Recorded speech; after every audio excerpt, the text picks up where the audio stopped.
اب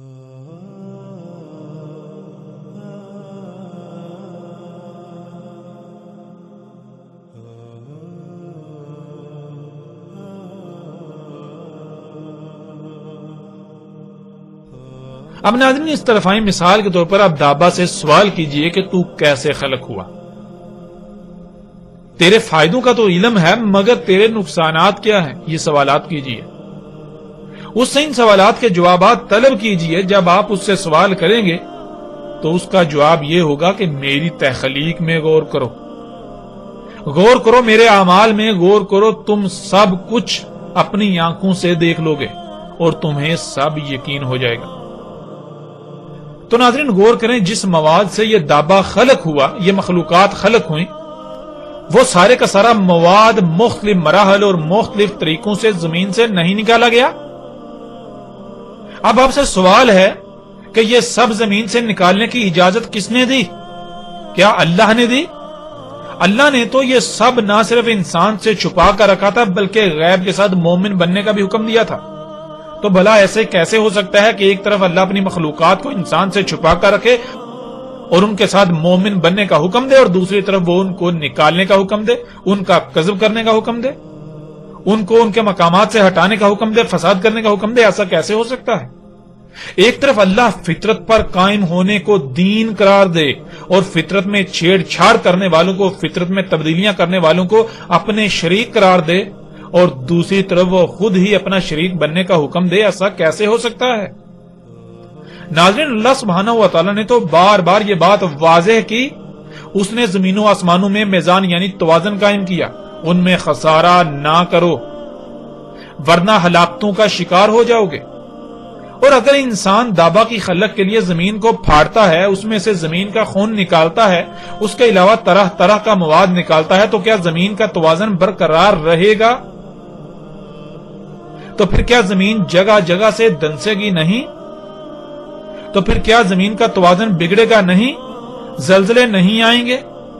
تباہیاں نہیں آئیں گی؟ پھر غور کریں، یہ دابا جب طرح طرح کی زہریلی گیسیں خارج کرتا ہے، جب یہ دابا خلق کیا جاتا ہے تو ان کارخانوں سے جب زہریلی گیسیں خارج ہوتی ہیں تو اس سے وہی سب نہ ہوا جس کا اللہ نے کہا تھا. اور پھر ناظرین غور کریں، یہ دابا جب طرح طرح کی زہریلی گیسیں خارج کرتا ہے، جہاں یہ دابا وجود میں آتا ہے، یعنی کہ جن کارخانوں میں، فیکٹریوں میں یہ دابا وجود میں آتا ہے، تخلیق کیا جاتا ہے، ان کارخانوں سے جو گیسیں خارج ہوتی ہیں تو ان گیسوں سے وہی سب نہ ہوا جس کا اللہ نے کہا تھا. لیکن انسان نے یقین نہ کیا اور اللہ کے حکم کے برعکس اس کے ساتھ بغاوت کرتے ہوئے وہی سب کیا. تو کیا آج دابے کی خارج کردہ زہریلی گیسوں سے آسمان نہیں پھٹ چکا؟ درجہ حرارت دن بدن بڑھتا نہیں جا رہا؟ موسموں کا نظام درہم برہم نہیں ہو چکا؟ انسان ان گیسوں کی وجہ سے طرح طرح کی بیماریوں کا شکار نہیں ہو رہے؟ ہر سال لاکھوں کی تعداد میں لوگ ہلاکتوں کا، اموات کا شکار نہیں ہو رہے؟ طرح طرح کی بیماریوں کا سامنا نہیں کرنا پڑ رہا؟ زمین کا اگانے کا نظام تباہ کن سطح پر متاثر نہیں ہو چکا؟ اور کیا یہ سب کچھ دن بدن بڑھتا نہیں چلا جا رہا؟ ناظرین غور تو کریں، اور کیا ہے دابا کا انسانوں سے اپنے اعمال اور اپنے عوامل کے ذریعے کلام؟ ناظرین غور تو کریں، اور کیا ہے دابا کا انسانوں سے اپنے اعمال اور اپنے عوامل کے ذریعے کلام؟ ذرا غور تو کریں. کیا آپ اندھے ہو چکے ہیں؟ کیا آپ اللہ کے قانون میں حیا نہیں ہیں؟ ناظرین اللہ سبحانہ وتعالی قرآن میں بار بار یہی کہتا ہے کہ جو لوگ غور و فکر نہیں کرتے وہ اللہ کے قانون میں اندھے ہیں، وہ اللہ کے قانون میں اموات ہیں، وہ اللہ کے قانون میں قبروں میں ہیں، جو غور و فکر نہیں کرتے. اور ظاہر ناظرین ایک شے آپ کی آنکھوں کے سامنے ہے، اس کے باوجود آپ کو نظر نہیں آ رہی، تو ظاہر ہے کون نہیں دے سکتا؟ دیکھ تو وہی نہیں سکتا جو مردہ ہوتا ہے. کون نہیں سن سکتا؟ وہی نہیں سن سکتا جو مردہ ہوتا ہے. جو حیا ہوتا ہے وہ تو سن سکتا ہے، جو حیا ہوتا ہے وہ دیکھ سکتا ہے. مردے نہیں سنتے، مردے نہیں دیکھتے، مردے نہیں سمجھتے.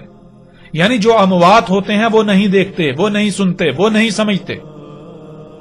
جو حیا ہوتے ہیں، زندہ ہوتے ہیں، وہ دیکھتے ہیں، وہ سنتے ہیں، وہ سمجھتے ہیں. ناظرین غور کریں، آپ کا شمار کن میں ہے؟ آپ غور کریں.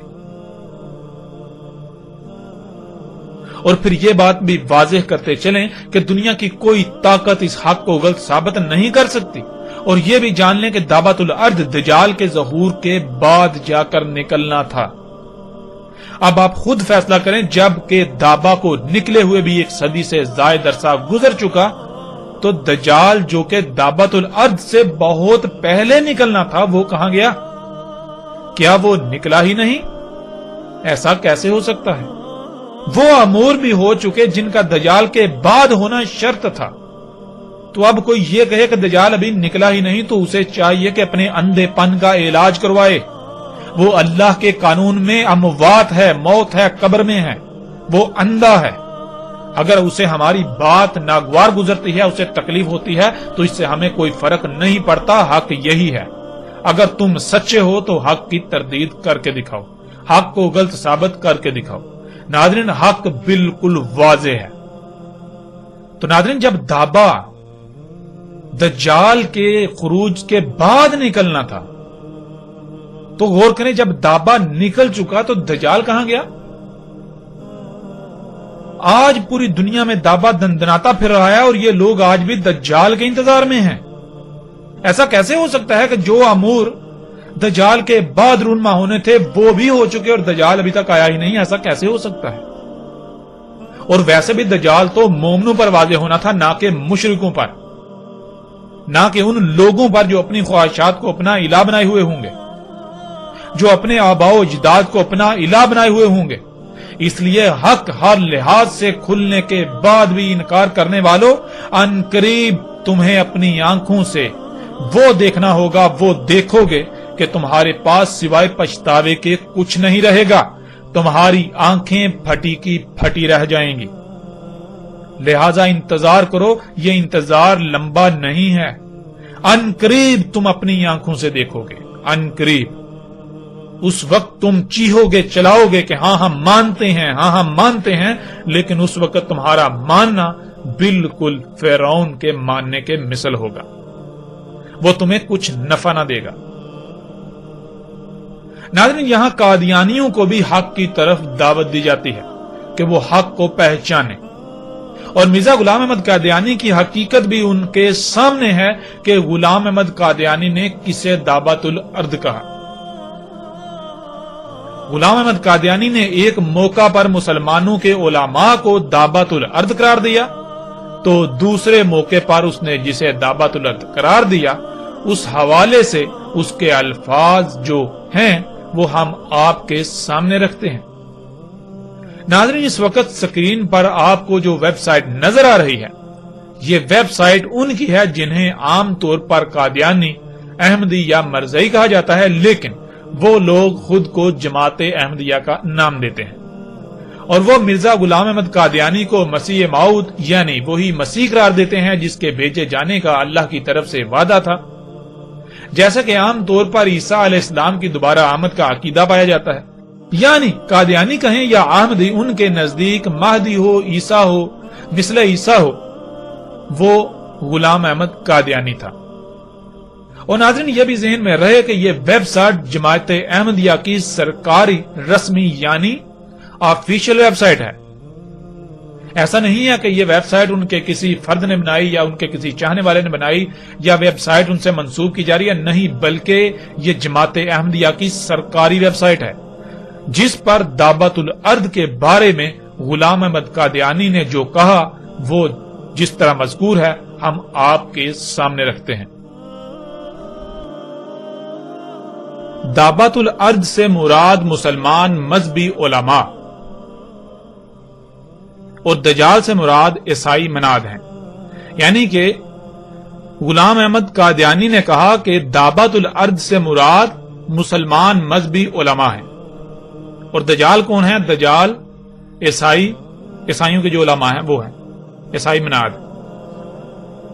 اور جیسے ہی آپ اسی ویب سائٹ پر اس صفحے پر نیچے آئیں تو دیکھیں نیچے دعوت الارض کے بارے میں اسی ویب سائٹ کے اوپر کیا درج ہے.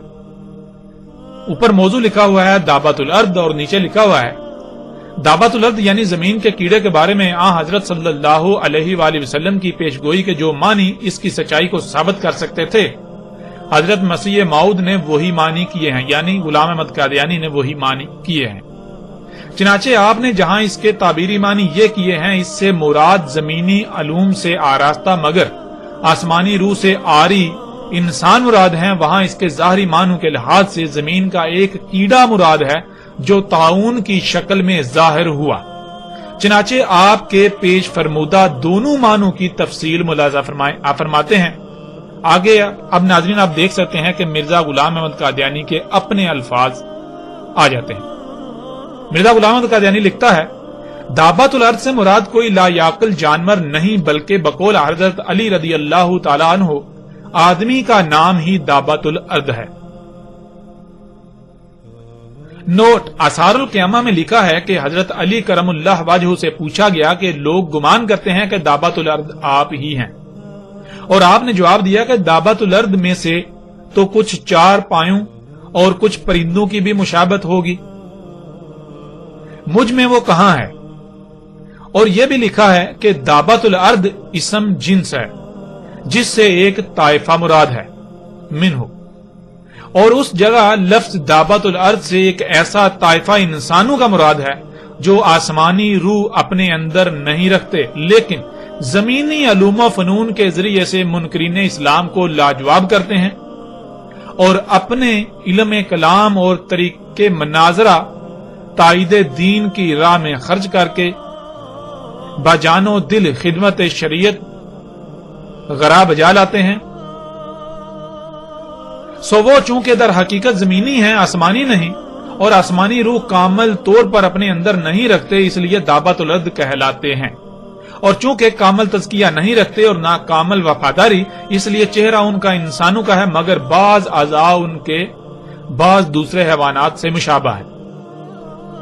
ناظرین آپ یہاں تک دیکھ سکتے ہیں کہ یہاں بالکل واضح الفاظ میں غلام احمد قادیانی جو مسلمانوں کے مذہبی علماء ہیں ان کو دابۃ الارض کہہ رہا ہے۔ پھر آگے کیا لکھتا ہے؟ آگے یہ لکھتا ہے، اسی طرف اللہ جل شانہ اشارہ فرماتا ہے، یعنی جب ایسے دن آئیں گے جو کفار پر عذاب نازل ہو اور ان کا وقت مقرر قریب آ جائے گا تو ہم ایک گروہ دابۃ الارض کا زمین سے نکالیں گے، وہ گروہ متکلمین کا ہوگا جو اسلام کی حمایت میں تمام ادیان باطلہ پر حملہ کرے گا، یعنی وہ علماء ظاہر ہوں گے جن کو علم کلام اور فلسفہ میں ید طولی ہوگا، وہ جا بجا اسلام کی حمایت میں کھڑے ہو جائیں گے اور اسلام کی سچائیوں کو استدلالی طور پر مشارق و مغارب میں پھیلائیں گے، اور اس جگہ اخرجنا کا لفظ اس وجہ سے اختیار کیا کہ آخری زمانہ میں ان کا خروج ہوگا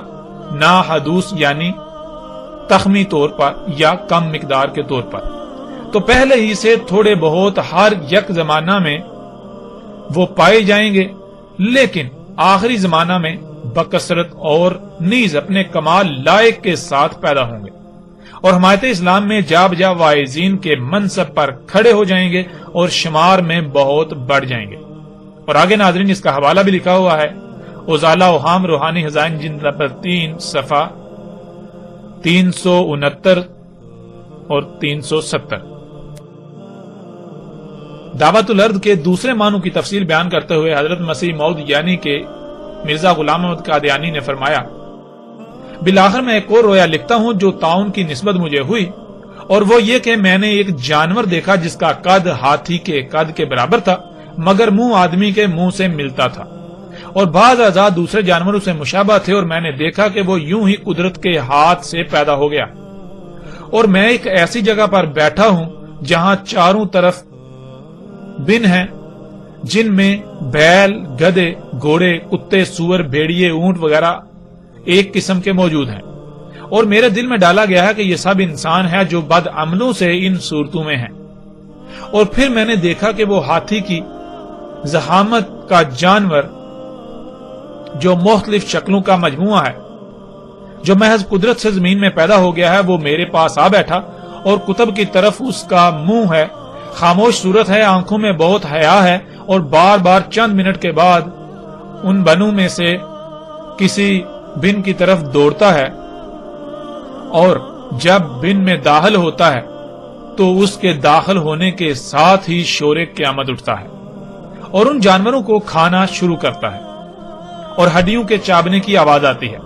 تب وہ فراغت کر کے پھر میرے پاس آ بیٹھتا ہے اور شاید 10 منٹ کے قریب بیٹھا رہتا ہے اور پھر دوسرے بن کی طرف جاتا ہے اور وہی صورت پیش آتی ہے جو پہلے پیش آئی تھی، اور پھر میرے پاس آ بیٹھتا ہے۔ آنکھیں اس کی بہت لمبی ہیں اور میں اس کو ہر ایک دفعہ جو میرے پاس آتا ہے خوب نظر لگا کر دیکھتا ہوں، اور وہ اپنے چہرے کے انداز سے مجھے یہ بتلاتا ہے کہ میرا اس میں کیا قصور ہے۔ میں مامور ہوں اور نہایت شریف اور پرہیزگار جانور معلوم ہوتا ہے، اور کچھ اپنی طرف سے نہیں کرتا بلکہ وہی کرتا ہے جو اس کو حکم ہوتا ہے۔ تب میرے دل میں ڈالا گیا کہ یہی طاعون ہے اور یہی وہ دابۃ الارض ہے جس کی نسبت قرآن شریف میں وعدہ تھا کہ آخری زمانے میں ہم اس کو نکالیں گے اور وہ لوگوں کو اس لیے کاٹے گا کہ وہ ہمارے نشانوں پر ایمان نہیں لاتے تھے، جیسا کہ اللہ تعالیٰ فرماتا ہے۔ پھر آگے وہی آیت ہے، اور جب مسیح موعود کے بھیجنے سے خدا کی حجت ان پر پوری ہو جائے گی تو ہم زمین میں سے ایک جانور نکال کھڑا کریں گے، وہ لوگوں کو کاٹے گا اور زخمی کرے گا، اس لیے کہ لوگ خدا کی نشانوں پر ایمان نہیں لائے تھے۔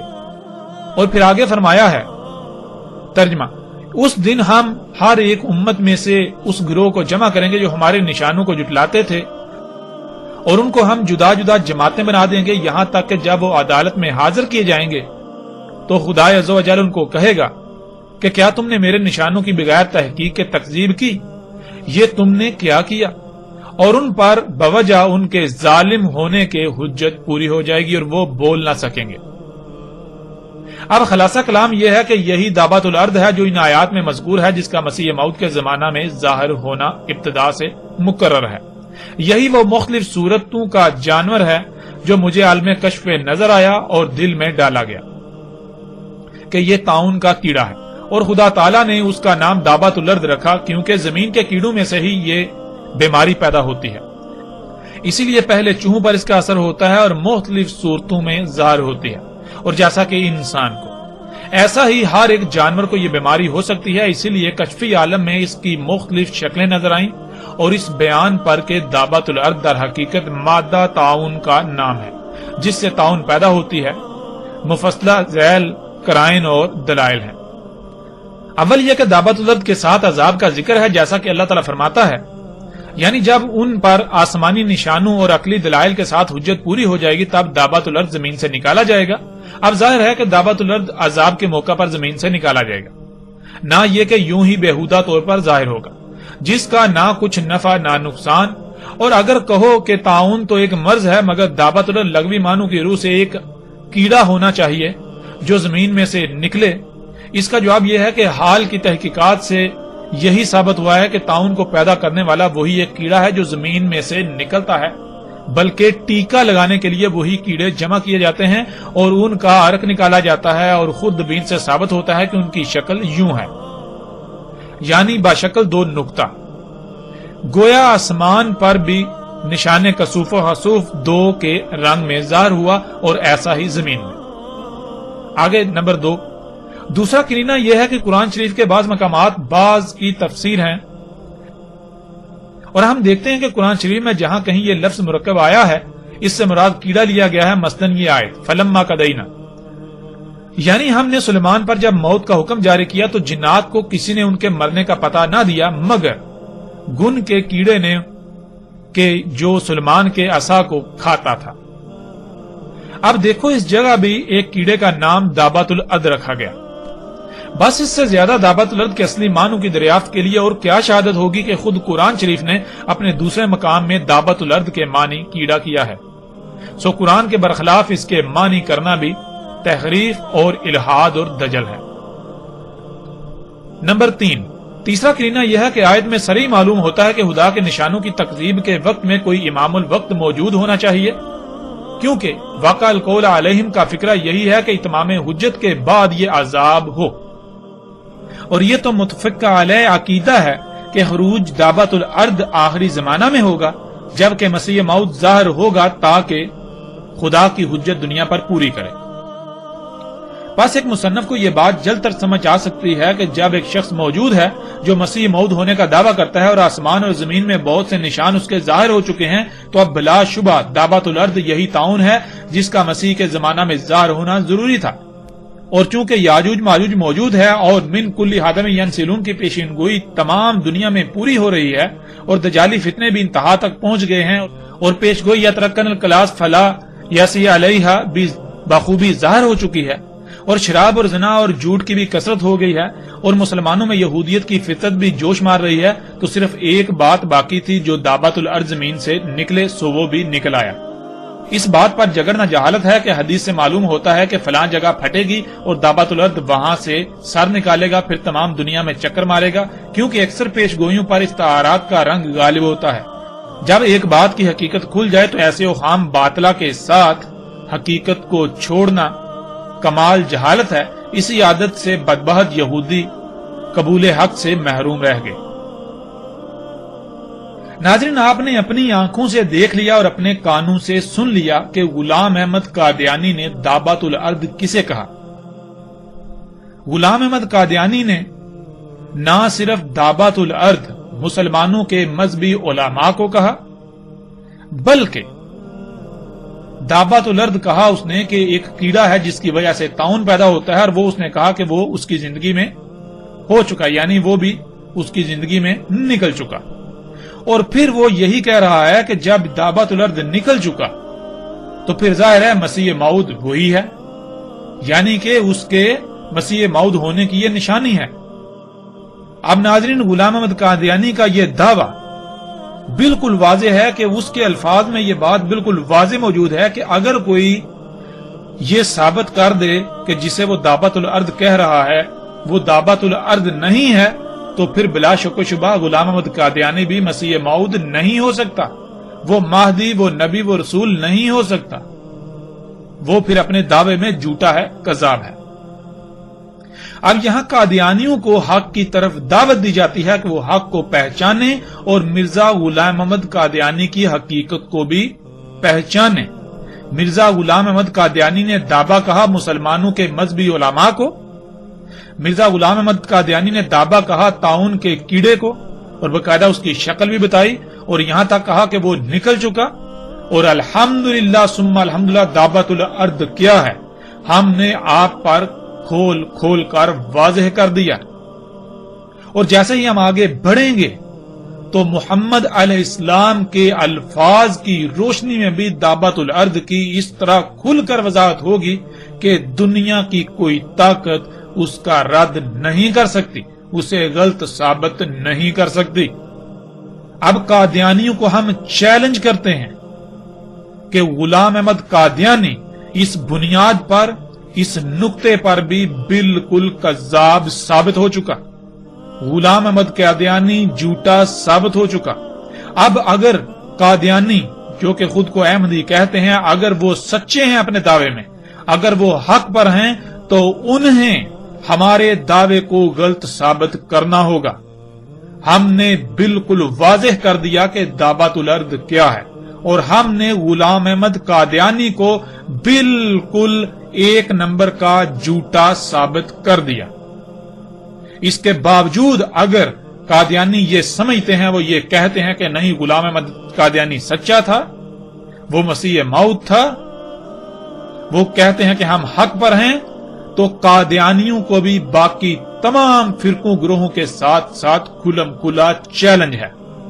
ہم نے یہ بالکل واضح دو ٹوک ہر لحاظ سے کھول کھول کر ثابت کر دیا کہ قادیانی احمدی بالکل باطل، بے بنیاد، اور غلام احمد قادیانی جھوٹا کذاب تھا۔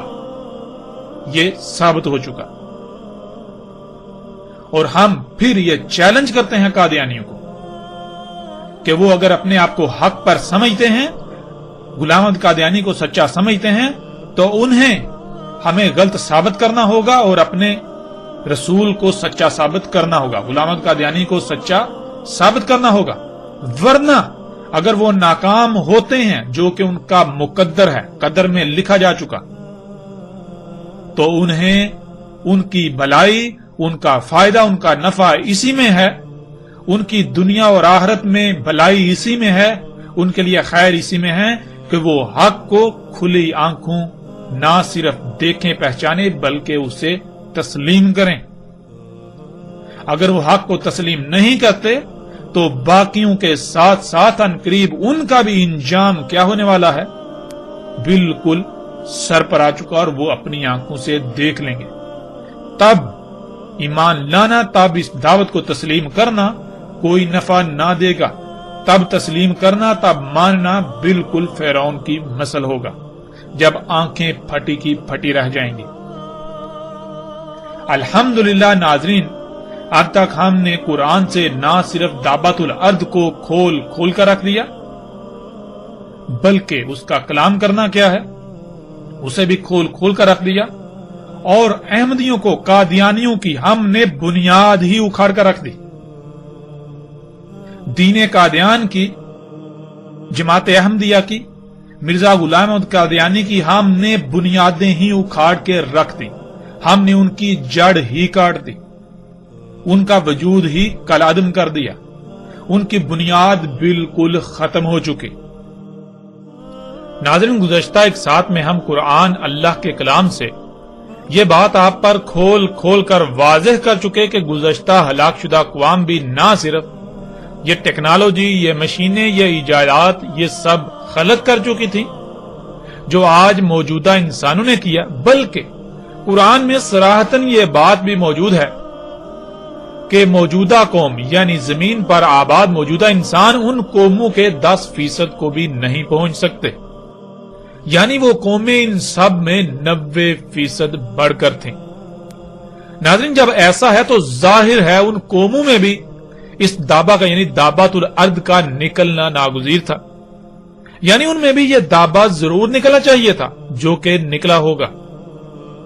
تو اس کا جواب بالکل واضح ہے کہ بالکل ان قوموں میں بھی دابت الارض نکلا تھا، جس کا ذکر اللہ سبحانہ و تعالی نے قرآن میں صراحت کے ساتھ کر دیا، جیسا کہ آپ سکرین پر آیات کو دیکھ رہے ہیں۔ ناظرین، سکرین پر آپ کو سورہ فصلت آیت 25 اور سورہ الاحقاف کی آیت نمبر 18 نظر آ رہی ہے۔ ان دونوں آیات میں اللہ سبحانہ و تعالی نے کہا کہ پہلی امم پر بھی قول حق ہو چکا، یعنی وہ قومیں جو ہلاک ہوئیں، قوم نوح، قوم عاد، قوم سمود، قوم لوط، قوم شعیب یعنی جنہیں اصحاب مدین بھی کہا جاتا ہے، اور آل فرعون، ان پر قول حق ہو چکا، یعنی ان پر بھی قول واقع ہو چکا۔ ناظرین، ایک ہے قول کا واقع ہونا اور ایک ہے قول کا حق ہونا۔ یہ جان لیں کہ قول کا حق ہونا قول کے واقع ہونے کے بعد اختتام پذیر ہونے کو یعنی اختتام پذیر ہو جانے کو کہتے ہیں، یعنی کہ ماضی کا قصہ بن جانا۔ قول کا واقع ہو کر ماضی کا قصہ بن جانا اسے کہتے ہیں قول کا حق ہونا، یا ایسا طے شدہ ہو جانا۔ یعنی جب کہا جائے گا کہ قول حق ہو چکا تو اس کا مطلب کہ ویسا ہو چکا، اور جب کہا جائے گا کہ قول واقع تو اس کا مطلب کہ ہونا ہے یا ہوگا، یعنی حق ہونا واقع ہونے کے بعد آتا ہے۔ اب یہ جان لیں کہ جب اللہ نے قدر میں کر دیا کہ جب قول واقع ہوگا تب دابت الارض نکلے گا، یعنی تب دابت الارض کا نکلنا طے ہے، یہ اللہ نے قانون بنا دیا، قدر میں کر دیا۔ تو پھر یہ کیسے ممکن ہے کہ آج قول واقع ہو تو دابا نکلے اور ماضی میں پہلی امتوں پر قول واقع ہو تو دابا نہ نکلے؟ ایسا ممکن ہی نہیں۔ گزشتہ ہلاک شدہ اقوام میں بھی دابت الارض نکل چکا، اور آپ دنگ رہ جائیں گے کہ آج جب آپ آل فرعون کے آثار کو دیکھیں تو وہاں پتھروں کی دیواروں پر اسی دابت الارض کی تصاویر نقش ہیں جنہیں آپ اپنی سکرین پر دیکھ رہے ہیں۔ ناظرین، ان تصاویر نے تحقیقات کرنے والوں کو چونکا کے رکھ دیا کہ ایسا کیسے ہو سکتا ہے، یعنی موجودہ انسانوں کا تو کہنا یہ ہے جی آج موجودہ انسان ہی ہیں جنہوں نے اتنی ترقی کی، پہلے تو انسان پتھر کے دور میں رہتا تھا، تو پہلی بار آج انسان اس اسٹیج پر پہنچے۔ تو وہ جب انہوں نے یہ تصاویر دیکھی، یہ ڈسکور ہوئی، دریافت ہوئی، تو وہ دنگ رہ گئے کہ ایسا کیسے ہو سکتا ہے کہ ایک شے جس کا پہلے وجود ہی نہیں اور اس کا تصور تک بھی کیا جا سکتا ہے، ایسا کیسے ہو سکتا ہے؟ یہ تصاویر کیسے بنا لی گئی؟ کیا یہ صرف امیجنیشنز ہیں، یعنی خیالاتی تصوراتی جو ہے یہ تصاویر ہیں؟ تو ایسا تو ممکن ہی نہیں۔ اب یہ لوگ ایسا تو نہیں کہتے کہ پہلی قومیں ہماری ہی طرح جدید ترقی یافتہ تھیں، یعنی ان ساری چیزوں میں بہت بڑھ کر تھیں، مگر یہ لوگ انکار بھی نہیں کر سکتے۔ گزشتہ اقوام کے آثار اس بات کی کھول کھول کر گواہی دیتے ہیں، وہ چیخ چیخ کر یہ بتاتے ہیں کہ موجودہ انسان آج جس مقام پر کھڑا ہے یہ گزشتہ ہلاک شدہ اقوام کے مقابلے میں کچھ بھی نہیں۔ گزشتہ ہلاک شدہ اقوام بہت بڑھ کر تھیں، اور اللہ سبحانہ و تعالیٰ نے اس کا قرآن میں بار بار ذکر کیا، بار بار ذکر کیا۔ اب ناظرین، ہم آئندہ ایک ساتھ میں دعوت الارض کے موضوع پر بات کریں گے محمد رسول اللہ علیہ السلام کے الفاظ کی روشنی میں کہ محمد رسول اللہ علیہ السلام نے دعوت الارض کے بارے میں کیا رہنمائی کی تھی۔